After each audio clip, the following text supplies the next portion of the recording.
नमस्कार मित्रांनो, मी प्रतीक मोरे तुमचं मनापासून स्वागत करतो आपले यूट्यूब चॅनल प्रतीक ग्राफिक्सवर। तर मित्रांनो, आपण आज या व्हिडिओमध्ये लहान मुलांचा बर्थडे बॅनर कसं तयार करायचं हे शिकवणार आहे। तर चला मित्रांनो, जरा वेळ वाया न घालवता सुरुवात करू आपण आपल्या आजच्या व्हिडिओला। तर त्या अगोदर तुम्ही आपल्या चॅनलला सबस्क्राइब केलंय का? नाही। तर काय करताय मित्रांनो, सबस्क्राइब करून टाका। आम्ही तुमच्यासाठी अशाच प्रकारचे बॅनर व व्हिडिओ एडिटिंगवर ट्युटोरियल आणत असतो। चला तर सुरू करूया मग। तर सर्वात अगोदर तुम्हाला झेड आर्चर ॲप्लिकेशन लागणार आहे। या ॲप्लिकेशनची डायरेक्ट डाउनलोड लिंक आपल्या व्हिडिओच्या डिस्क्रिप्शन बॉक्समध्ये तुम्हाला मिळून जाईल आणि या ॲप्लिकेशन प्ले स्टोरवरती पण अवेलेबल आहे, तिथून पण तुम्ही डाउनलोड करू शकता। तर सर्वात अगोदर आपलं झेड आर्चर ॲप्लिकेशन ओपन करायचं आहे। मी तुम्हाला डिस्क्रिप्शनमध्ये आपल्या मटेरियलची लिंक दिली आहे, तिथून एक चाइल्ड बर्थडे नावाची एक झिप फाईल आहे, ती झिप फाईल डाउनलोड करून घ्यायची। त्यानंतर या ॲप्लिकेशनला ओपन करायचं। या ॲप्लिकेशनचा सर्व इंटरफेस जो आहे आपला फाईल मॅनेजर सारखा असतो। तर तुम्ही डाउनलोड फोल्डरला ओपन करून ही झिप फाईल शोधायची आहे आणि त्या झिप फाईलवरती क्लिक करायचं। क्लिक केल्यानंतर एक्स्ट्रॅक्ट हिअर ऑप्शनवरती क्लिक करायचं आहे। तर इथे आता पासवर्ड मागेल। तर पासवर्ड आपल्या व्हिडिओमध्ये समोर दिलेला आहे, त्यासाठी व्हिडिओ जराही स्किप न करता बघायचा आहे। तर इथे अशा प्रकारे पासवर्ड टाकून घ्यायचं, त्यानंतर ओकेवरती क्लिक करायचं। तर बघू शकता काय अशा प्रकारे आपल्या समोर एक फोल्डर ओपन झालेला आहे। तर त्या फोल्डरला ओपन केल्यानंतर तुम्हाला तिथे PLP फाईल दिसेल। तर आता या PLP फाईलला ओपन करण्यासाठी काय करायचं आहे, पिक्सेल लॅब ॲप्लिकेशनला ओपन करायचं आहे। तर पिक्सेल लॅब ॲप्लिकेशन ओपन झाल्यानंतर काही अशा प्रकारचा इंटरफेस आपल्यासमोर आलेला आहे। तर बघू शकता इथे कॅन्सलवरती क्लिक करून तुम्ही 3 डॉटवरती क्लिक करायचं आहे। त्यानंतर ओपन .plp फाईलवरती क्लिक करायचं आहे। त्यानंतर .plp वरती क्लिक करून आपण ज्या फोल्डरमध्ये फाईल एक्स्ट्रॅक्ट केली होती त्या फोल्डरला इथे ओपन करून घ्यायचं आहे। तर मी इथे फोल्डर ओपन करून घेतो आता।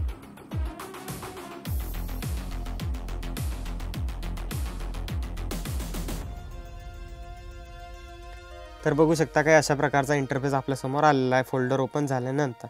तर या PLP फाईलवरती क्लिक करायचं आहे, ओपन अँड ॲड ऑप्शनवरती क्लिक करायचं आहे। तर बघू शकता काय अशा प्रकारे आपल्यासमोर PLP फाईल इथे ओपन झालेली आहे। तर आता तुम्हाला इथे फोटो वगैरे बदलायचा असेल तर कशा प्रकारे बदलू शकता ते तुम्हाला सांगून देतो। तर इथे लेअरवरती क्लिक केल्यानंतर तुम्ही बघू शकता इथे हा फोटो जो आहे याला हाईड करून टाकायचं आहे। इथे इम्पोर्ट या ऑप्शनवर क्लिक करायचं आहे। इम्पोर्ट ऑप्शनवरती क्लिक केल्यानंतर तुम्ही कुठल्या पण एका बॅकग्राऊंड रिमूव्ह असलेल्या फोटोला इथे ॲड करून घ्यायचं। तर काही अशा प्रकारे मी आता इथे एक फोटो ॲड करून घेतो।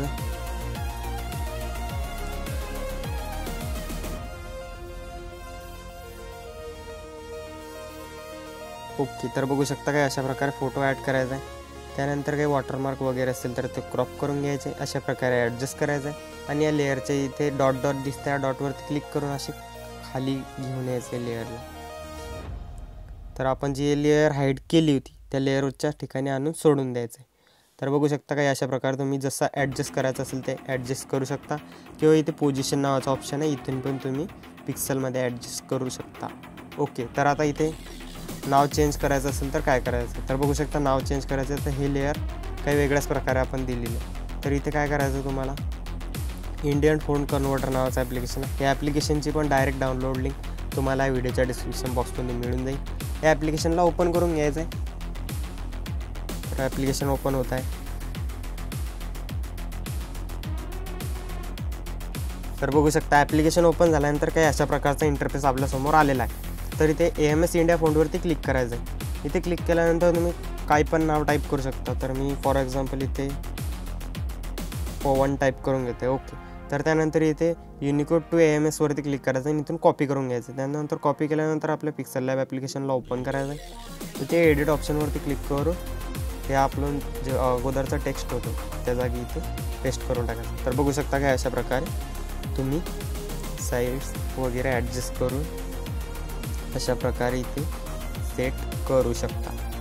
तर ओके, तर तुम्हाला कळालं असेल कसं प्रकारे एडिट करायचं आहे।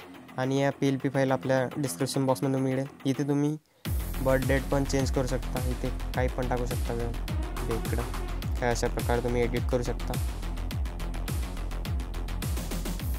ओके, तर बघू शकता काय अशा प्रकारे होऊन जातं। तर आता हे सेव्ह करण्यासाठी काय करायचं आहे, 3 डॉटवरती क्लिक करून एक्सपोर्ट इमेज ऑप्शनवरती क्लिक करायचं आहे। डिफॉल्टला 18वरती ठेवून सेव्ह टू गॅलरी ऑप्शनवरती क्लिक करायचं आहे। तर आजच्या व्हिडिओमध्ये एवढंच होतं मित्रांनो। भेटू अशा नवीन आणि इंटरेस्टिंग व्हिडिओमध्ये। तोपर्यंत जय हिंद, जय महाराष्ट्र।